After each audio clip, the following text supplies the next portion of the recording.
श्री शिव महापुराण भाषा विंध्येश्वर संहिता 15वां अध्याय स्थान व काल का निरूपण।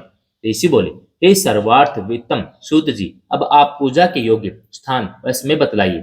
सूत जी बोले, देव यज्ञ आदि कर्मों में शुद्ध ग्रह बराबर फल देने वाला होता है। उससे 10 गुना गोष्ठ गौओं के बांधने की जगह, उससे 10 गुना जल का तट, उससे 10 गुना बेल तुलसी पीपल की जड़, देवालय तीर्थ का तट, तीर्थ नदी का तट, सप्त गंगा का तट जिसमें गंगा गोदावरी कावेरी ताम्रपर्णी सिंधु सरयू रेवा ये सातों नदियां सप्त गंगा कहलाती हैं। इनसे 10 गुना फल समुद्र का तट, उनसे 10 गुना पर्वत की चोटी पर पूजन करने से होता है। सबसे अधिक फल तो वहां जाने की जहां मन रमे। सतयुग में यज्ञ दान आदि से पूर्ण फल की प्राप्ति होती है। त्रेता में तिहाई, द्वापर में आधी, कलयुग में चौथाई और आधा से अधिक। कलयुग बीतने पर इससे भी कम में फल प्राप्त होता है, परंतु शुद्ध हृदय से किया हुआ कर्म या पूजन बराबर फल देता है। इससे 10 गुना फल रवि संक्रांति के दिन, उससे 10 गुना तुला और मेष की संक्रांति में, चंद्र ग्रहण में उससे भी 10 गुना फल की प्राप्ति होती है तथा सूर्य ग्रहण में उससे भी 10 गुना फल प्राप्त होता है, क्योंकि यह उत्तम और पूर्ण काल है।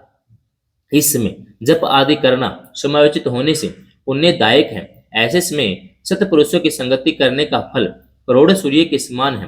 तपोनिष्ठ ज्ञान निष्ठ योगी यति पूजा के पात्र हैं। ऐसे समय में जो इनकी पूजा करता है उसके पाप क्षय नष्ट हो जाते हैं।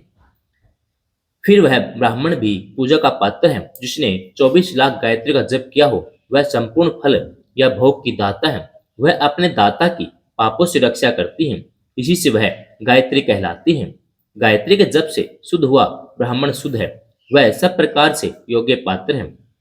नर नारी आदि जीव कोई भी हो जो भूखा हो वही अन्न दान का पात्र है। इच्छा वाले देना ही अभिष्टदायक है। मांगने पर दिया तो आधा फल, सेवक को दिया तो चौथाई फल। यदि ब्राह्मण दीन हो तो उसे देने से 10 वर्ष का फल प्राप्त होता है। ब्राह्मण तो जाति से ब्राह्मण ही है। यदि ब्राह्मण वेद पाठी है तो गायत्री के जाप से युक्त है तो उसे दान देने से वैकुंठ की प्राप्ति होती है। शिव भक्त को दान देने से कैलाश की और सभी प्रकार के दान जिस उद्देश्य से दिए जाते हैं उससे उसी प्रकार के फल प्राप्त हैं।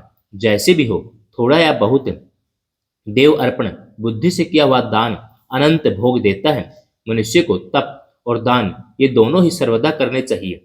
देवताओं की तृप्ति के लिए सभी भोग मिलते हैं। ईश्वर अर्पण बुद्धि से दान करे तो मोक्ष मिलता है। इस अध्याय को पढ़ने सुनने से धर्म बुद्धि उत्पन्न होती है और ज्ञान की सिद्धि होती है। ओम नमः शिवाय।